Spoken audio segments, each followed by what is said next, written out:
Welcome into Win the Line for Week 15, presented by the 33rd team. My name is Tanner Kern, joined alongside former CFL defensive lineman and Idaho Vandal, Maxx Forde. Max, it's already Week 15. We have 4 weeks left. It's kind of crazy to think the season's gone by this quick, but we have a few marquee matchups we're going to talk about, and of course, our mismatches and our DFS value plays this week. So let's get right into it. We're starting with the Tennessee Titans defense versus the Houston Texans offense. It's an interesting game because CJ Stroud's probably not going to play with a concussion. That means Davis Mills is going to be under center. The Texans don't have that many weapons right now. Nico Collins is questionable. Tank Dell is on the injured list. So there's a limited explosive receiving talent. And the offensive line hasn't been super consistent. So how do you see this matchup playing out?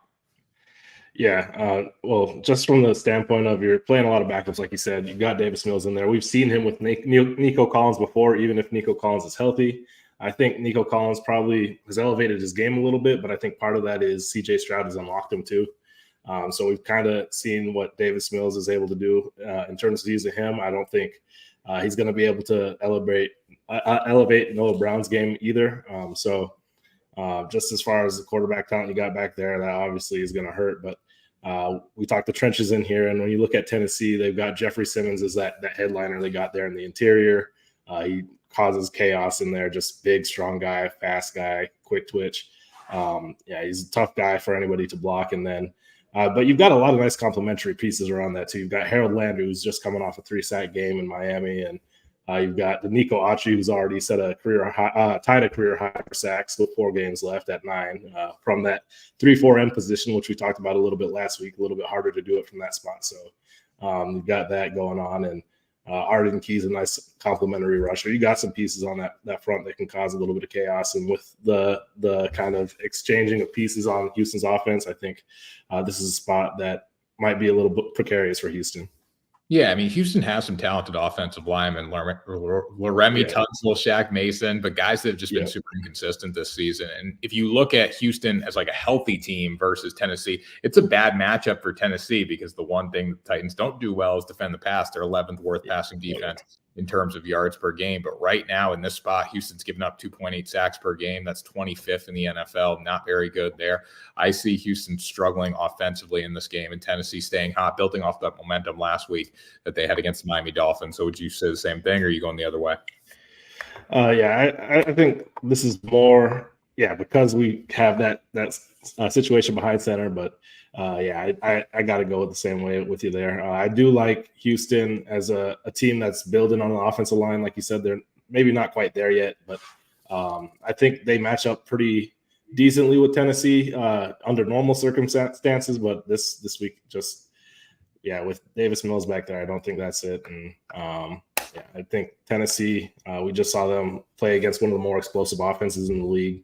And seems like maybe they're figuring it out at the right time, even though, like I said, the passing game is a little bit of a bugaboo for them. So, yeah, we should see a lot of quick game this week from the Houston Texans offense. Moving into our next mismatch here, San Francisco 49ers defense. I feel like that they're on this list every week against the Arizona Cardinals offense. The 49ers allowing less than 16 points per game, the best rushing defense in the NFL, and they're allowing just 78 yards on the ground per game. So not really a good matchup for the Cardinals. They're 26th in scoring this season. A couple injuries to note here. Eric Armstead and Javon Hargrave are both questionable. Really shouldn't matter much here whether they play or don't play.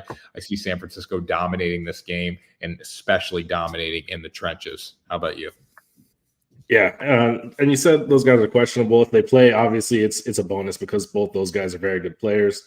But I think we've talked about it several times on this show because, like you said, we've brought up San Francisco quite a few times, and they just got so much depth on that defensive line that, like you said, if they're out, like they're just next man up, and there's not very much of a drop off there. So they've gone and acquired more defensive line talent mid-season too, which is crazy because they had a ton of defensive line talent at the beginning of the season. So this group, you rotate them in, rotate them out. Like that's the only thing, I guess, maybe if those guys sit out, they maybe don't get as much time to freshen up on the sideline. But I don't think there's going to be a ton of long drives that Arizona's putting together this weekend.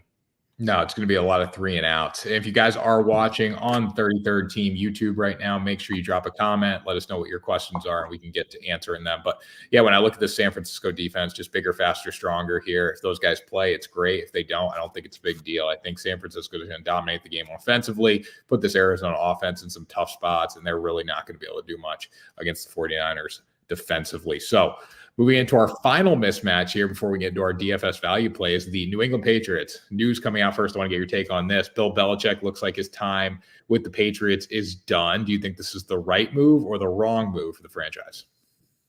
Man, there's always a time when it has to come to an end. All good things come to an end eventually, and this obviously was a great marriage for many, many years. Longest tenure in the NFL by quite a bit. So I do feel like it seems like it's run its course over these last couple of years.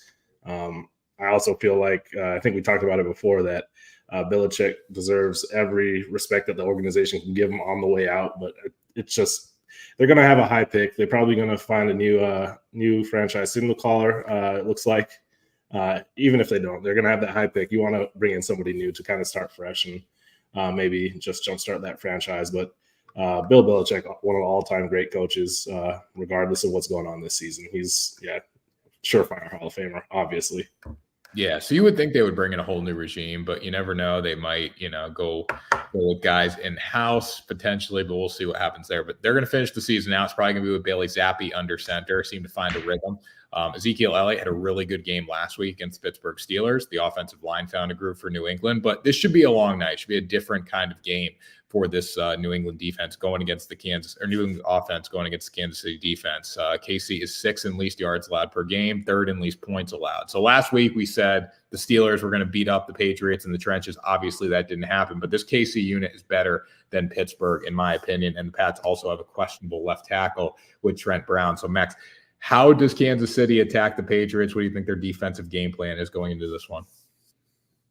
I just think Kansas City, they've been successful all year. I think they play their own game. I don't think they have to do anything special. Like when you have the talent to just go out and play your game and enforce it on the other team, I think that's what you want to go do. And I think Kansas City just has more talent. They've got, one of the biggest engines on the defensive line, and Chris Jones, a guy that you can build around. Karlaftis playing well. You got Diana playing well there as well. You just got a lot of guys, and I think that really Kansas City has been leaning on their defense a lot more than they have in the past Patrick Mahomes years. They've got a great record, and I think a lot more of that is due to what they're doing on defense this year than in years past where maybe they're just scoring 40, 50 points a game. So I just think that they need to do what they can do. And I know we saying that that New England beat up Pittsburgh a little bit last week, but on the ground, they still were very inefficient. Obviously, they got it done through the air a little bit.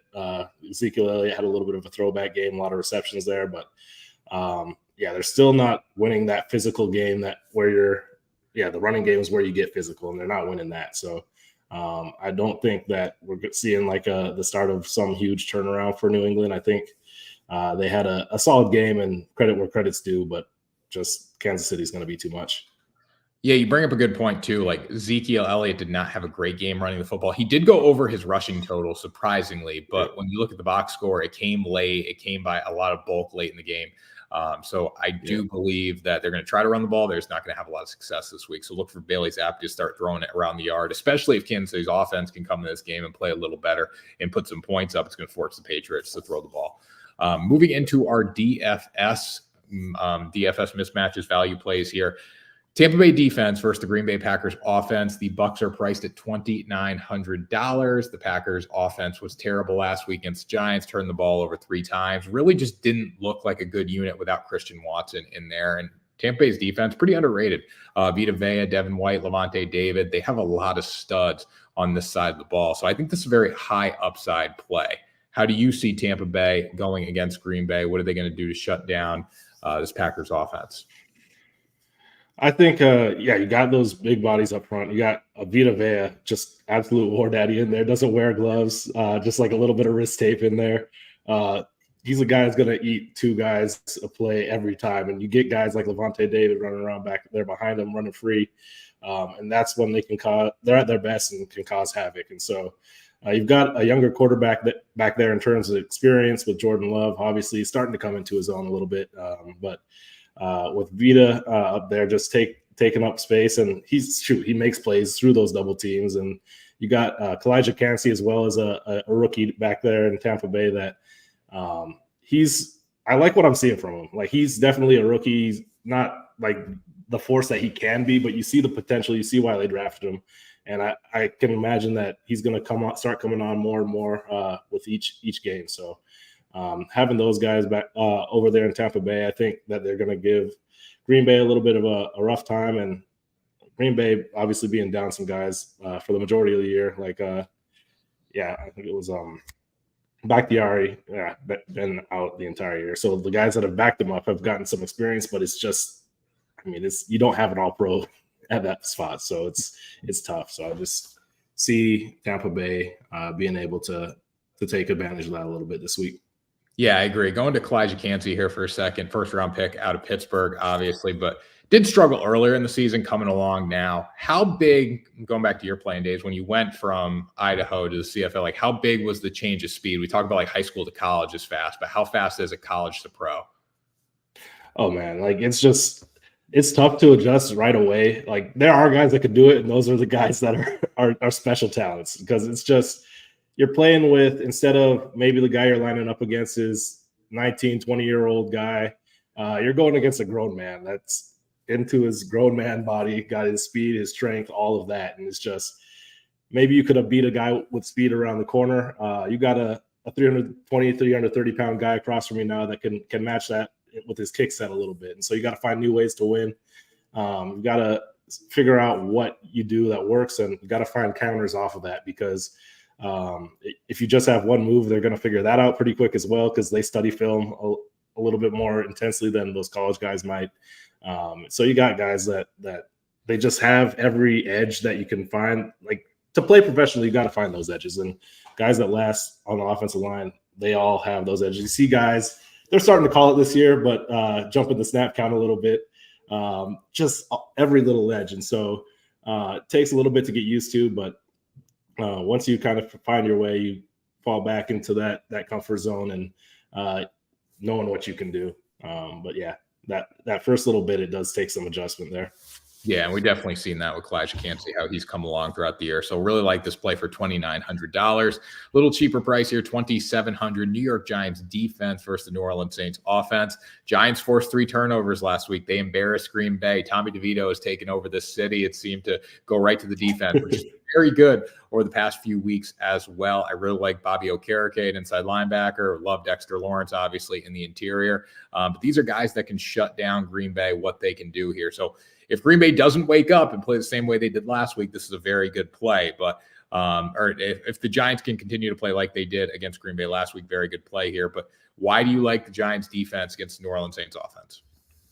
Yeah, it feels like a theme of the show. Keep talking about those interior players, but I mean, Dexter Lawrence, man, he's just another game record there in the interior. And this defense, I think, has been finding their stride a little bit lately. They've been winning with DeVito back there. I don't think it's necessarily because he's setting the world on fire. Like, it's fun. It's a fun story. And he's doing enough to game manage it too. So no knock on him. But the defense is definitely finding their stride. They've always had the personnel. Obviously, they traded Leonard Williams around the deadline, so they don't have him anymore. But they've got guys getting it done. Jihad Ward as well in there. They've got Kayvon Thibodeau. They've just got some guys that can make things happen there. And you said it with last week against Green Bay. They gave them trouble, forced those turnovers, and now against New Orleans, that's an offensive line that I expected a lot out of coming into the season. And they've just been really inconsistent for me. It's been tough to watch sometimes because, you see Derek Carr back there, and I expected to be one of the better groups, and I expected with Carr with some time to be able to get the ball to the weapons there. And this offense in general, just to click a little bit more, and it just hasn't. The offensive line hasn't given them time on numerous occasions, a lot of different games, and you want to see more consistency. They definitely have the talent to make it work this weekend, but I'm betting on that inconsistency because it's shown up more often than not this year, and the Giants have the talent to exploit it. Yeah, I just go back to like my playing days too. When I look at this Saints offense, right? Like there's no identity there. What do they do well in offense? Yeah. They don't really know. They try to run sometimes. They try to throw. Derek Carr's not a guy that can just sling it all over the field right now. So they really don't have that offense, and that's another reason I really like this Giants defense against the Saints with the way New York has been playing. But if you had to pick, which one are you going with? Tampa Bay versus Green Bay or New York Giants versus the Saints for a little cheaper price? Yeah, I'll take the money and I'll take the Giants there. Like you said, I think you summed it up perfectly. New Orleans doesn't have that identity on offense right now, and when you're playing a team that doesn't have an identity, it's a little bit easier to kind of impose your will on that team because, they just don't have that kind of bread and butter that they can go to and they know is going to work and kind of settle them down. So, I like that Giants play this week for 2,700. Yeah, I think if the Giants continue to stay hot and play the way they have over the past few weeks, this is a no-brainer play. And if the Saints just don't have that identity, like you said, it makes it much easier for a defense to impose their will because when things go wrong, they don't have that bread and butter that they can go back to. So would agree with you there on the Giants. Max, another week down. You got some offensive and defensive line ratings up on the website, right? Yep. Did midseason ratings there, so feel free to go check it out. We'll update those going into the playoffs with the teams that make the playoffs there. So another batch of those coming up soon here because the weeks are ticking away. So playoffs are right around the corner. Yeah, we only got 4 weeks left, guys. So make sure you join us next week for Win the Line for Week 16. We appreciate you joining us today. Make sure you check out all the content on the 33rd team for fantasy and betting and DFS, everything you would want in that space. And we will see you next time for another episode.